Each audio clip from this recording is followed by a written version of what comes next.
kuwi Dimas muga-muga kabeh para nama negara Kamarta bisa nunat marang pakartining Siwi Sanggeni ya nadyan srogal-srogol sajake ora ngerti tata krama unggah-ungguh nanging pakartine ora nalisir saka anggrang-anggring bebener lan kautaman kula nderek nekseni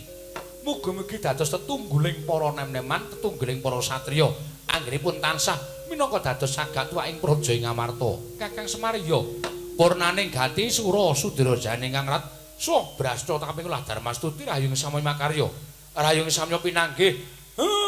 nek wonten lepate kula sak rombongan nyuwun pangapunten Ndara iya Kakang Semar